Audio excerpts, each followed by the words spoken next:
अस्सलाम वालेकुम। ये क्वेश्चन नंबर 15 है एक्सरसाइज 3.1 का। इस एक्सरसाइज का ये लास्ट क्वेश्चन है। In a parallelogram ABCD, x is the midpoint of AB and y divides BC in 1:2. Show that if z divides dx in 6:1, then it also divides AY in 3:4.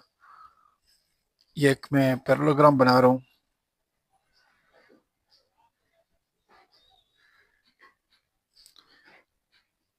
ये A है, इसे हम कहेंगे ये point B है, ये point C है, ये पॉइंट D है।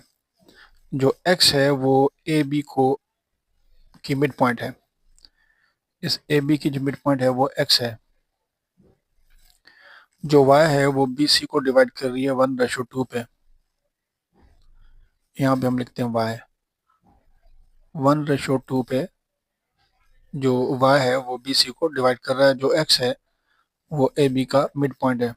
इसी तरह जो z है वो डिवाइड कर रहा है dx को। ये d और x को मिलाते हैं।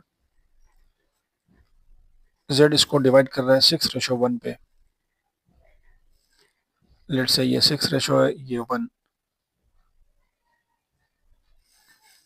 then it also divides AY। ये a और ये y है। ये जो z है ये dx को भी डिवाइड कर रहा है और ay को भी डिवाइड कर रहा है। ay को कौन से रेशो पे डिवाइड कर रहा है? 3:4 पे। अब हमें प्रूफ करना है कि ये एक ही पॉइंट है जो dx को और ay को डिवाइड कर रही है। हमें ये पॉइंट मालूम करनी है। z दोनों का आंसर सेम आएगा। हम सबसे पहले हम मिड पॉइंट मालूम करेंगे x AB की। तो वेक्टर जो a है हम उसको लिखेंगे OA के साथ।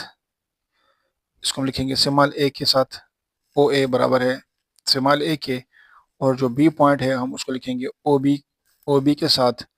फिर इसको हम रिप्रेजेंट करेंगे स्मॉल b के साथ। ठीक है। ये वैसे ये जो पॉइंट्स होती हैं इनको जब हम पोजीशन वेक्टर में लिखते हैं तो उसके साथ हम O लगाते हैं। इसका मतलब है वो एक पॉइंट जो है वो ओरिजिन से स्टार्ट हो रही है और वो पोजीशन वेक्टर बना रही है। तो मैंने OA को A के बराबर लिखा है, OB को B के बराबर लिखा है।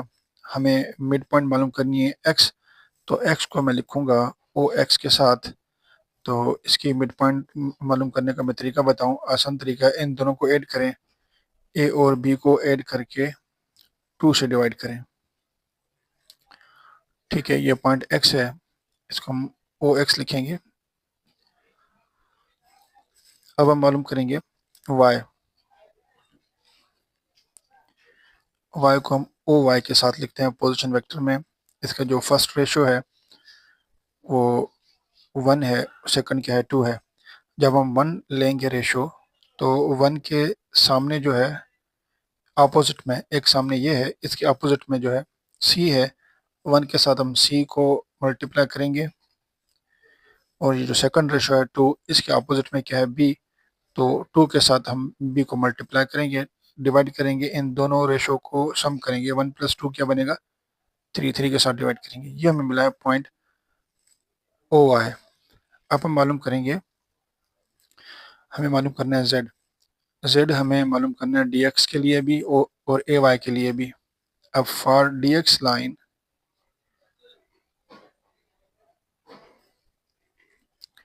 हमें z मालूम करनी है। z क्या होगी?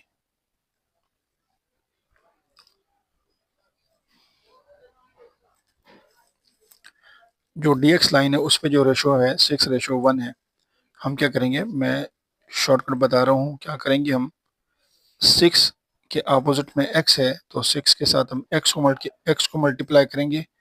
और जो सेकंड रेशो 1 है, 1 को हम d के साथ मल्टीप्लाई करेंगे। 1d the d। अब दोनों रेशो को सम करेंगे। 6 + 1 क्या होगा? 7। डिवाइड करेंगे 7 के साथ। अब 6 लिख के हम वेक्टर x लिखेंगे। वेक्टर x क्या है? a + b divided by 2 plus ये जो वेक्टर d है हम इसको स्मॉल d से लिखेंगे। देखिए जैसे यहाँ पे 2 है, यहाँ पे कुछ भी नहीं है, यहाँ पे 1 लिखे है तो कोई फर्क नहीं पड़ेगा। लेकिन ये देखिए इसका डबल इस पे लग रहा है 3 टाइम। डिवाइडेड बाय 7 हम लिखेंगे सेम। अब इसे सिंप्लीफाई करेंगे, 3 को a के साथ मल्टीप्लाई करेंगे, क्या होगा 3a, फिर 3 को b के साथ मल्टीप्लाई करेंगे, ये बनता है 3b, लास्ट में क्या बनेगा d, ये सेम रहेगा डिवाइडेड बाय 7। ये हमें z मिला है फॉर dx लाइन के लिए। अब हम z मालूम करेंगे फॉर ay लाइन के लिए। तो z हम मालूम करेंगे फॉर ay लाइन। इसमें रेशो क्या है 3:4 है। जब हम 3 लेंगे, 3 के सामने जो है इसके अपोजिट में y है, तो 3 के साथ हम y मल्टीप्लाई करेंगे। जब हम 4 रेशो उठाएंगे, 4 के अपोजिट में क्या है a है, 4 के साथ हम a लिखेंगे डिवाइडेड बाय 3 + 4 को ऐड करेंगे, 3 + 4 बनता है 7, 7 से हम डिवाइड करेंगे। अब 3 के बाद y का जो वेक्टर है वो हमें मिला है c + 2b, यहाँ लिखेंगे c + 2b divided by 3, plus के बाद 4a लिखेंगे सेम, डिवाइड बाय 7 लिखेंगे सेम, 3 3 से डिवाइड हो गया, क्या बचेगा c + 2b + 4a divide by 7। देखिए यहाँ पे आया है 3a + 3b + d, यहाँ पे c + 2b + 4a, यहाँ पे d का कोई निशानी नहीं है, तो हमें इसके इक्वल करना है। तो हम क्या करेंगे, हमें मालूम है कि ए बी जो है किसके कांग्रुएंट है, डी सी के। हम लिखेंगे भाई कि ए बी जो है वो डी सी के कांग्रुएंट है, यानी कि बराबर है। तो हम इसको जब लिखेंगे ऐसे लिखेंगे, बी में से ए को माइनस करेंगे, इसे लिखेंगे सी में से डी को माइनस करेंगे। अब यहाँ से मैं सी का वैल्यू निकालूंगा, ये जो डी माइनस का है इस तरफ शिफ्ट करेंगे, ये प्लस का हो जाएगा। ये सी का वैल्यू क्या निकला, B minus A plus D. इस सी की जगह हम इस सी का वैल्यू पुट करेंगे B minus A plus D plus 2b plus 4a divided by 7।